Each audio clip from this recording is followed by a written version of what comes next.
साथियों, फिर से नए वीडियो में आप सभी का स्वागत है।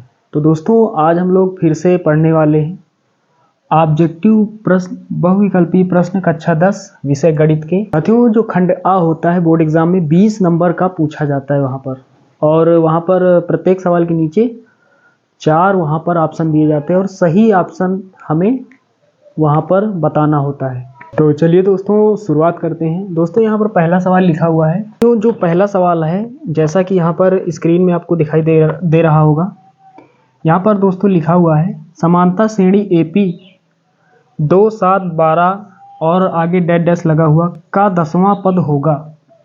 यहाँ पर 4 ऑप्शन हमें दिए गए हैं। ऑप्शन ए 47 होगा, ऑप्शन बी 46 होगा, ऑप्शन सी 45 होगा या फिर ऑप्शन डी 50 होगा।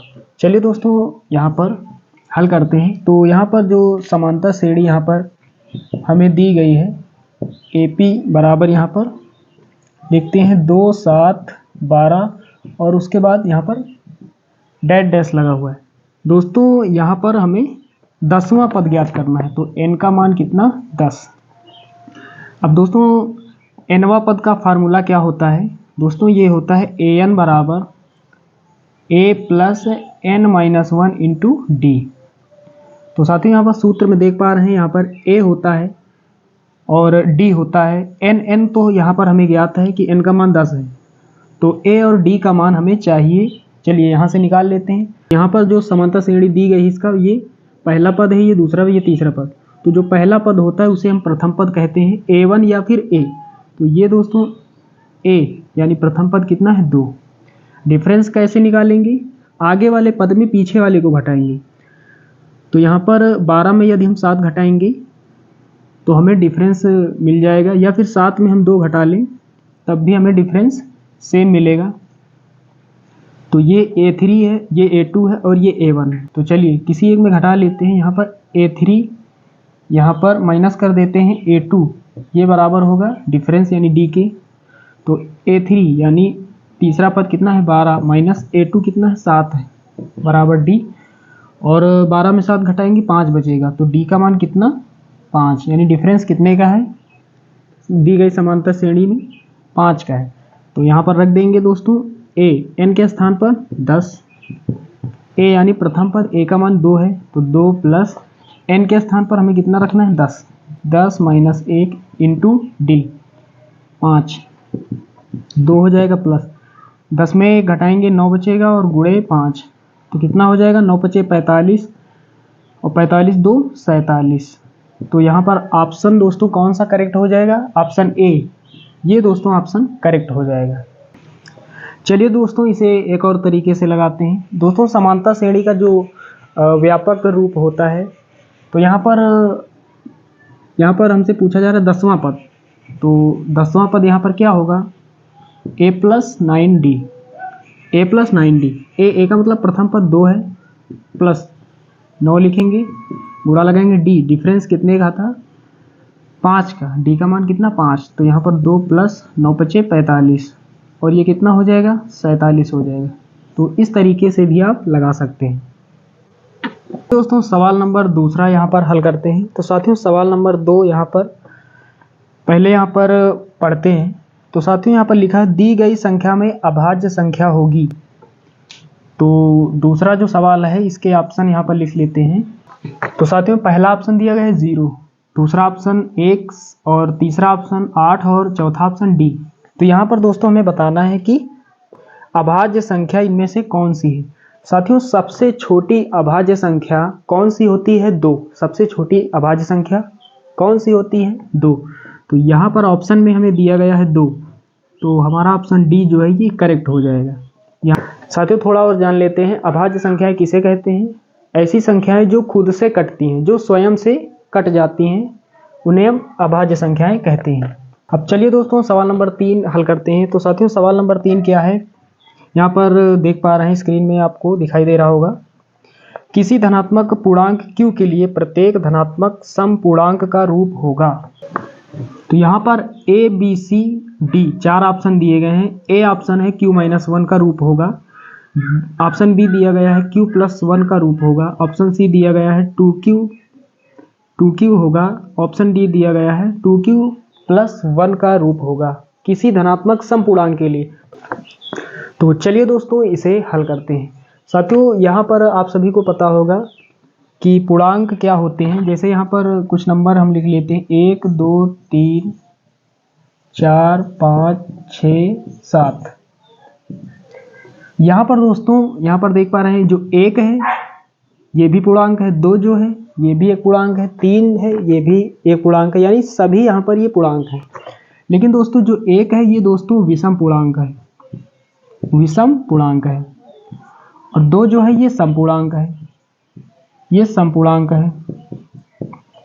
उसी प्रकार 4 समपूर्णांक, 6 यानी 2 के टेबल वाली सभी संख्याएं समपूर्णांक हैं। और जो विषम पूर्णांक हैं जैसे 1 3 5 7 9 11 इस प्रकार की जो संख्याएं हैं वो विषम पूर्णांक है। तो यहाँ पर दोस्तों सवाल में लिखा हुआ है कि धनात्मक समपूर्णांक का इनमें से कौन सा रूप होगा। पहला ऑप्शन ए, यहाँ पर ए यहाँ पर देखते हैं, ऑप्शन ए यहाँ पर है q-1। चलिए पहली यहाँ पर संख्या क्या है 1, पहली संख्या लेते हैं 1, q के स्थान पर कितना रखेंगे 1, तो यहाँ पर 1 रखेंगे तो कितना हो जाएगा 1 - 1 0। चलिए 2 रखते हैं, यहाँ पर q के स्थान पर 2 रखेंगे तो कितना हो जाएगा 2 - 1, कितना 1 बचेगा। अब 3 रखते हैं, तीसरी संख्या यहाँ पर q के स्थान पर रखेंगे तो 3 - 1 कितना बचेगा, यहाँ पर 2 बचेगा। तो यहाँ पर देख पा रहे हैं 0 आ रहा है, 1 आ रहा है, 2 आ रहा है। यहाँ पर विषम पूर्णांक और समपूर्णांक दोनों यहाँ पर साथ साथ आ रहे हैं, जबकि सवाल में लिखा है कि समपूर्णांक होना चाहिए, समपूर्णांक जैसे 2 4 6। तो यहाँ पर ये ऑप्शन हमारा सही नहीं। चलिए दूसरा ऑप्शन यहाँ पर चेक करते हैं। दूसरा ऑप्शन बी है दोस्तों q+1। चलिए q के स्थान पर पहले 1 लिखते हैं तो यहाँ पर क्या हो जाएगा 1 + 1 कितना 2। चलिए 2 यहाँ पर लेते हैं तो 2 + 1 3 हो जाएगा। q के स्थान पर 3 लेंगे तो यहाँ पर 3 + 1 4 हो जाएगा। तो यहाँ पर देख पा रहे हैं समपूर्णांक, यहाँ पर समपूर्णांक और विषम पूर्णांक दोनों साथ साथ यहाँ पर आ रहे हैं, 2 सम है 3 विषम है, तो ये रूप भी यहाँ पर नहीं होगा। चलिए ऑप्शन सी यहाँ पर देखते हैं 2q। चलिए यहाँ पर 1 पहले रखेंगे q के स्थान पर, तो यहाँ पर 2q यानी 2 लिखेंगे, गुणा लगाएंगे q के स्थान पर 1 तो यहाँ पर 2 हो जाएगा। अब चलिए 2 लेते हैं यहाँ पर, तो q के स्थान पर कितना रखेंगे 2, तो पहले 2 गुणा लगाएंगे 2 तो यहाँ पर 2 दूना 4। चलिए 3 रखते हैं तो 3 दूना 6, कितना हो जाएगा 6।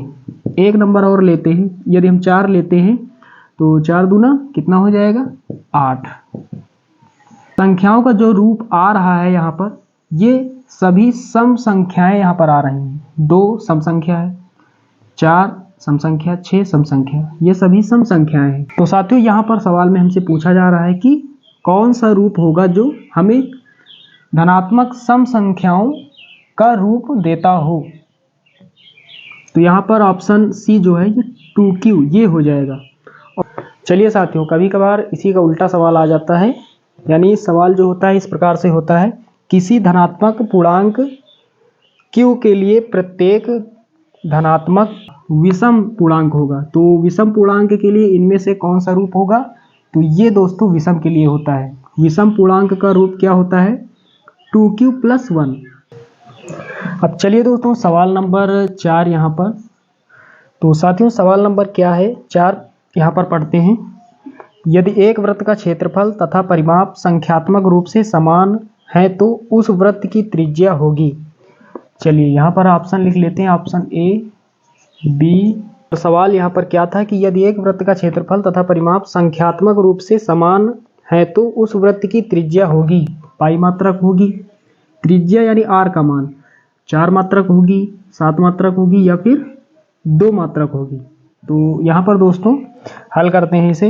यहाँ पर दोस्तों सवाल में लिखा हुआ है कि वृत्त का क्षेत्रफल और परिमाप। तो वृत्त का परिमाप क्या होता है, तो वृत्त का परिमाप दोस्तों यानी वृत्त की परिधि 2πr और यहाँ पर और क्या दिया गया, वृत्त का क्षेत्रफल। वृत्त का क्षेत्रफल क्या होता है, पाई आर स्क्वायर, ये होता है वृत्त का क्षेत्रफल।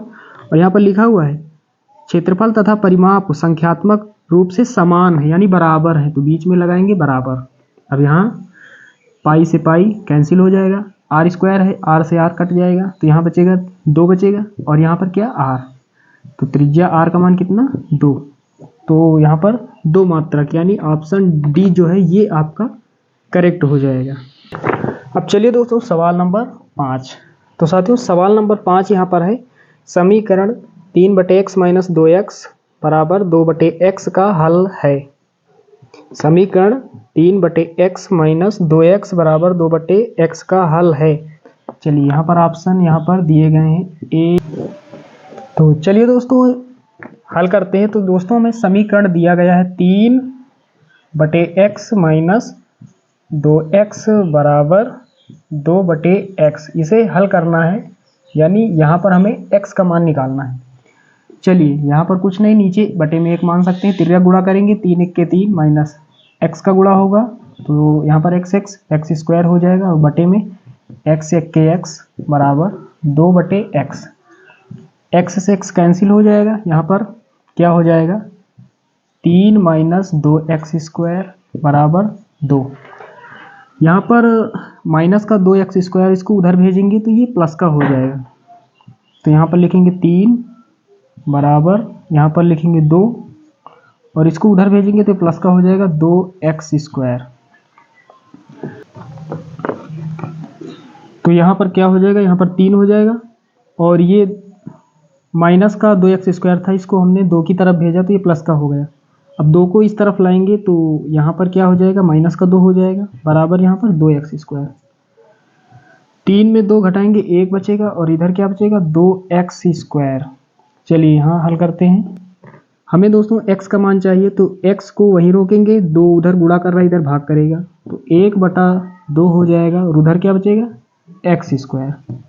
यहाँ पहले लिख लेते हैं x स्क्वायर बराबर 1/2, इसे ऐसे लिख सकते हैं।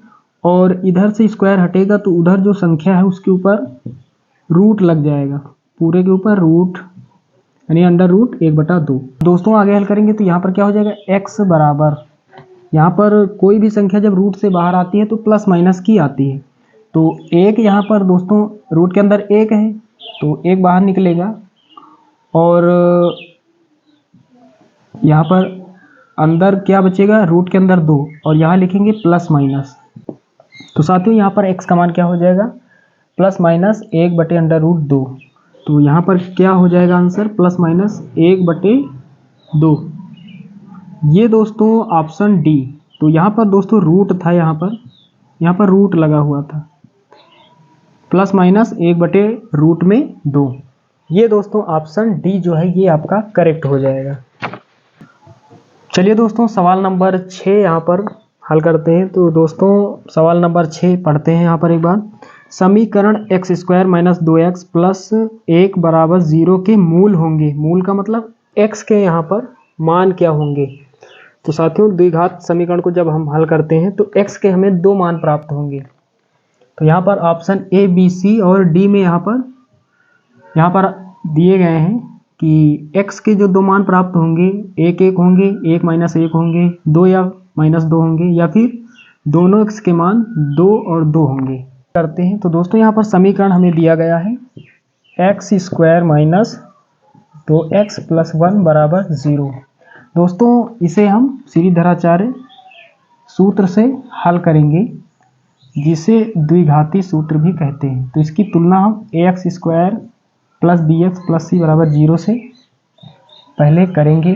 तो दोस्तों x² के बराबर, तो a का यहाँ पर मान क्या हो जाएगा 1, x के बराबर, तो b का यहाँ पर मान क्या हो जाएगा, यानी x का गुणांक कितना b बराबर -2, और c अचर पद कितना है 1। तो सूत्र क्या होता है x बराबर -b ± अंडर रूट में b² - 4ac और पूरे के बटे में 2a। यहाँ पर रख देते हैं सारे मान, माइनस पहले लगाएंगे b का मान कितना -2, तो माइनस पहले से ये प्लस हो जाएगा, तो यहाँ पर 2 लिख देंगे प्लस माइनस, यहाँ पर बी स्क्वायर यानी -2 का स्क्वायर -4 इंटू ए का मान 1 है और सी का मान 1 है और बटे में क्या होता है 28 यानी 2 गुणे ए का मान 1, 2 हो जाएगा प्लस माइनस, यहाँ पर माइनस का स्क्वायर प्लस हो जाएगा और 2 का स्क्वायर 4। उसके बाद में यहाँ पर माइनस है, माइनस लगा लेते हैं, 4 1 के 4 और यहाँ 4 हो जाएगा, फिर 4 1 के 4 यानी 4 होगा और बटे में 2 1 के 2। चलिए यहाँ हल करते हैं तो यहाँ पर कितना हो जाएगा, बराबर लगाएंगे 2 प्लस माइनस 4 में 4 घटाएंगे 0 बचेगा और नीचे कितना 2। अब दोस्तों यहाँ पर प्लस माइनस लगा हुआ तो क्या करते हैं, एक बार प्लस चिन्ह लेते हैं, एक बार माइनस चिन्ह। तो x बराबर यहाँ पर जब प्लस चिन्ह लेंगे तो यहाँ पर क्या हो जाएगा 2 प्लस ऊपर कितना 0 और बटे 2, x बराबर 2, यहाँ पर प्लस 0, 0 यहाँ पर कोई संख्या नहीं तो इसे छोड़ देंगे और नीचे 2, 2 से 2 कट जाएगा कितना 1, तो x का दोस्तों एक मान प्राप्त हुआ 1। अब जब माइनस चिन्ह लेंगे तो यहाँ पर क्या हो जाएगा, x बराबर 2 पहले लिखेंगे और यहाँ पर माइनस लगाएंगे क्योंकि हमने माइनस चिन्ह यहाँ पर लिया है और 0 बटे 2, तो x बराबर 2 में हम घटाएंगे 0, 2 बचेगा और नीचे 2, 2 से 2 कैंसिल, कितना बचेगा 1 बचेगा। तो x का दूसरा मान भी 1 प्राप्त हुआ। तो यहाँ पर x के हमें 2 मान प्राप्त हुए, 1 का मान 1। तो यहाँ पर दोस्तों ऑप्शन कौन सा आपका करेक्ट हो जाएगा, ऑप्शन ए जो है ये दोस्तों 1 का मान 1 यहाँ पर दिखाई दे रहा है, तो ऑप्शन ए आपका करेक्ट हो जाएगा। साथियों सवाल नंबर 7 हल करते हैं। तो साथियों सवाल यहाँ पर लिखा हुआ है, चलिए पढ़ते हैं। यहाँ पर लिखा हुआ है यदि कुछ प्रेक्षणों के बहुलक तथा माध्य क्रमशः 45 तथा 27 हैं तो माध्यिका होगी। तो यहाँ पर बहुलक का मान दिया गया है और माध्य का मान दिया गया है, हमें माध्यिका यानी माध्यक का मान ज्ञात करना है।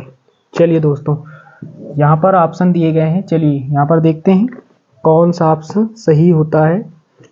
तो साथियों यहाँ पर हमें दिया गया है, पहले दिया गया है बहुलक। तो दोस्तों बहुलक कितना दिया गया है, बहुलक हमें दिया गया है दोस्तों 45 और उसके बाद में माध्य दिया गया है 27 और माध्यिका का मान यहाँ पर हमसे पूछा जा रहा है। तो साथियों माध्य माध्यिका और बहुलक के बीच में संबंध क्या होता है, इनका सूत्र क्या होता है दोस्तों, संबंध होता है बहुलक बराबर 3 इंटू माध्यक -2 इंटू माध्य। चलिए यहाँ पर दोस्तों हमें माध्यक अर्थात माध्यिका का मान चाहिए, तो यहाँ पर सारे मान रख देते हैं। बहुलक कितना दिया है 45, यहाँ पर 45 लिख लेते हैं बराबर 3, गुणा लगाएंगे, माध्यक लिखेंगे, माध्यक का हमें मान चाहिए, माध्यक जिसे माध्यिका भी कहते हैं, माइनस लगाएंगे 2 लिखेंगे और गुणा लगाएंगे, माध्य कितना दिया है 27।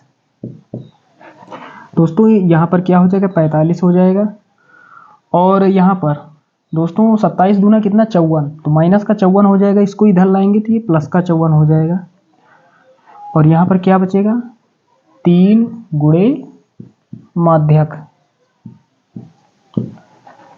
अब यहाँ पर दोनों को जोड़ेंगे तो 5 4 कितना हो जाएगा 9 हो जाएगा और यहाँ पर 9 यानी 99 हो जाएगा, 54 और 45 और 3 इधर गुणा कर रहा है, इस तरफ क्या करेगा भाग और यहाँ पर माध्यक यानी माध्यिका, इसे काट देंगे 3 से, 3 1 के 3 और यहाँ 3 तिहाई 9, 3 तिहाई 9, तो 99 को जब भाग देंगे 3 से कितना आएगा 33 आएगा, तो 33 यहाँ पर माध्यिका का मान आया है। इसका मतलब हमारा ऑप्शन जो बी है ये करेक्ट हो जाएगा। चलिए दोस्तों सवाल नंबर 8 यहाँ पर दोस्तों लिखा हुआ है यदि 2 गोलों के आयतनों का अनुपात 27:64 हो तो उनके पृष्ठीय क्षेत्रफलों का अनुपात होगा। यहाँ पर पहला ऑप्शन दिया गया है 9:16। चलिए दोस्तों यहाँ पर 2 गोलों के आयतनों का अनुपात दिया गया है, आयतन यानी वॉल्यूम, तो 2 गोलों का आयतनों का अनुपात यहाँ पर दिया गया है। तो यहाँ पर लिखेंगे, मान लेते हैं पहले गोले का आयतन V1 है और यहाँ पर दूसरे गोले का आयतन हम मान लेते हैं V2, तो इनका अनुपात क्या हो जाएगा V1 अनुपात V2 बराबर गोले का आयतन क्या होता है 4/3 पाई r क्यूब बटे में V2 यानी दूसरे गोले का आयतन यहाँ पर क्या हो जाएगा 4/3 पाई r क्यूब। त्रिज्या यहाँ पर समान है तो एक त्रिज्या हम एक गोले की त्रिज्या R1 मान लेते हैं और एक दूसरे गोले की त्रिज्या R2 मान लेते हैं। आयतन दोस्तों हमें दिया गया है 27/64, तो अनुपात का मतलब बटे होता है, यहाँ पर दिया गया 27/64, तो इसे लिख सकते हैं 27 और बटे में 64। तो यहाँ पर V1 के स्थान पर 27 और बटा का निशान लगाएंगे यहाँ पर, V2 के स्थान पर 64 बराबर यहाँ 4/3 पाई से 4/3 कैंसिल हो जाएगा, R1 क्यूब और बटे R2 क्यूब। यहाँ पर लिख सकते हैं R1 बटे R2 का होल क्यूब, यहाँ पर लिख सकते हैं होल क्यूब। तो R1 का क्यूब बटे R2 का क्यूब अलग अलग करेंगे, यहाँ पर R1 क्यूब और R2 क्यूब हो जाएगा।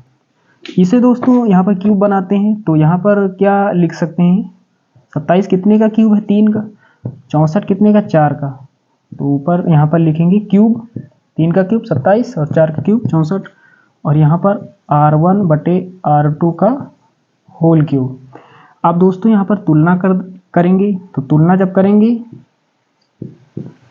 तो यहाँ पर लिखेंगे तुलना से, तो तुलना में जो चीज़ बराबर होती है वो हट जाती है।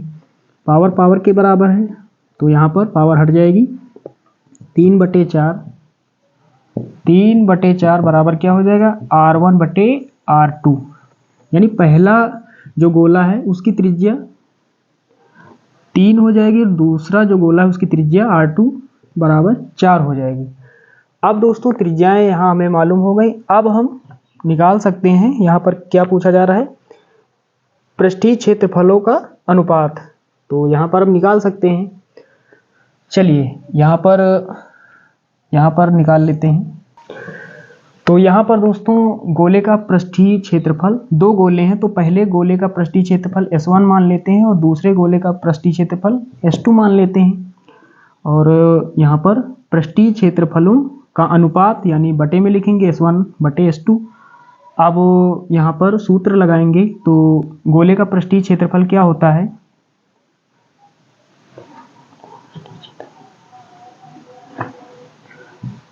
4 पाई R1 स्क्वायर और बटे 4 पाई R2 का स्क्वायर। पहले गोले की त्रिज्या R1 का स्क्वायर, दूसरे गोले की त्रिज्या R2 की स्क्वायर। 4 पाई से 4 पाई कैंसिल हो जाएगा, यहाँ पर क्या बचेगा R1 का स्क्वायर और बटे R2 का स्क्वायर। तो R1 का मान कितना है 3, तो 3 का स्क्वायर कितना, तो यहाँ पर लिखेंगे 3 का स्क्वायर और बटे में कितना R2 का मान 4 का स्क्वायर, 3 का स्क्वायर 9 और 4 का स्क्वायर 16। इसे अनुपात में लिखेंगे तो यहाँ पर क्या हो जाएगा 9/16। तो 9/16 दोस्तों ऑप्शन यहाँ पर ए जो है ये करेक्ट हो जाएगा 9/16। नंबर 9 दोस्तों है यदि 3 cot A बराबर 4 तो cosec A का मान होगा। यहाँ पर ऑप्शन दिए गए हैं 4/5 होगा, 3/5 होगा, 5/3 होगा या फिर 5/4 होगा। तो दोस्तों हल करते हैं इसे। यहाँ पर दिया गया है हमें 3 cot A बराबर 4 दिया गया है और दोस्तों यहाँ पर हमसे cosec A का मान हमसे पूछा जा रहा है। चलिए हल करते हैं। तो 3 इधर गुणा कर रहा है, उधर क्या करेगा भाग करेगा, उधर जो संख्या उसके नीचे हो जाएगा। तो यहाँ पर क्या हो जाएगा cot A बराबर 4/3। तो साथियों cot A बराबर क्या होता है आधार बटे लंब। cot थीटा बराबर क्या होता है, cot थीटा बराबर होता है आधार बटे लंब। तो यहाँ पर A ऊपर वाली संख्या आधार है, आधार कितना है 4 और नीचे वाली संख्या लंब है, लंब का मान कितना 3। चलिए समकोण त्रिभुज बना लेते हैं। तो समकोण त्रिभुज यहाँ पर बना लेंगे। अभी से यहाँ पर समकोण त्रिभुज हमने बना लिया। यहाँ पर लंब का मान कितना 3 दिया गया है, तो ये लंब है AB, इसका मान कितना 3। आधार, आधार का मान कितना 4, तो आधार यहाँ 4। चलिए कर्ण का मान निकाल लेते हैं। तो कर्ण यानी AC का स्क्वायर क्या होता है, लंब का स्क्वायर, लंब यानी AB की स्क्वायर प्लस आधार BC का स्क्वायर। ये पाइथागोरस प्रमेय होती है। तो यहाँ पर AB का मान कितना है 3, तो 3 का स्क्वायर प्लस BC का मान 4 है, तो 4 का स्क्वायर, 3 का स्क्वायर 9 प्लस 4 का स्क्वायर 16, ये कितना होगा 25 होगा। इसे हम लिख सकते हैं 5 का स्क्वायर और इधर AC का स्क्वायर। तो जब तुलना करेंगे तो यहाँ लिखेंगे तुलना से, तो जब तुलना करेंगे तो यहाँ पर AC का मान कितना निकलेगा, AC का मान 5, यानी कर्ण जो है इसका मान 5। अब दोस्तों यहाँ पर तीनों भुजाओं का मान हमें प्राप्त हो चुका है। अब हम किसी भी त्रिकोणमितीय अनुपात का मान निकाल सकते हैं। यहाँ पर हमसे कोसेक A का मान पूछा जा रहा है, कोसेक A का मान। तो साथियों कोसेक A यानी साइन का उल्टा, साइन का उल्टा, साइन थीटा बराबर क्या होता है, लंब बटे कर्ण। तो यहाँ पर हो जाएगा कर्ण बटे लंब, मान रख देंगे कर्ण, कर्ण यानी AC बड़ी भुजा और बटे लंब, लंब AB का मान, AB का मान कितना 3, 5/3 इसका आंसर हो जाएगा। तो ऑप्शन C ये करेक्ट हो जाएगा। चलिए दोस्तों अब लास्ट और अंतिम सवाल यहाँ पर आपको दिखाई दे रहा होगा। चलिए यहाँ पर सवाल क्या है पढ़ते हैं। लिखा हुआ दोस्तों साइन 15 अंश बटे कॉस 75 अंश का मान होगा। यहाँ पर दिया गया है साइन 15 अंश और बटे में कॉस 75 अंश। तो यहाँ पर दोस्तों हमें किसी एक को चेंज करना है, किसी एक को, या तो हम अंश वाले साइन को चेंज कर लें 90 में, या फिर नीचे जो कॉस दिया है हर में इसको हम चेंज कर लें 90 में। तो चलिए ऊपर साइन 15 अंश दिया गया है, इसको लिख लेते हैं, नीचे का बदल देते हैं। तो यहाँ पर लिखेंगे कॉस, 90 में हमें घटाना, 90 में हम कितना घटाएंगे, 90 में हम कितना घटाएं, ऊपर कितना दिया 15, तो यदि हम 90 अंश में 15 अंश घटा देते हैं तो हमारे पास कितना बचेगा 75 अंश। अब दोस्तों यहाँ पर ऊपर हो जाएगा साइन 15 अंश और नीचे कोस 90 माइनस थीटा, ये दोस्तों थीटा है, कोस 90 माइनस थीटा सूत्र होता है क्या, sine theta, sine theta, theta के स्थान पर 15 अंश, ऊपर नीचे सेम संख्या है, तो साइन 15 अंश से साइन 15 अंश कैंसिल हो जाएगा, तो पूरा कट गया, तो मान कितना हो जाएगा 1। तो यहाँ पर ऑप्शन ए दोस्तों ये करेक्ट हो जाएगा।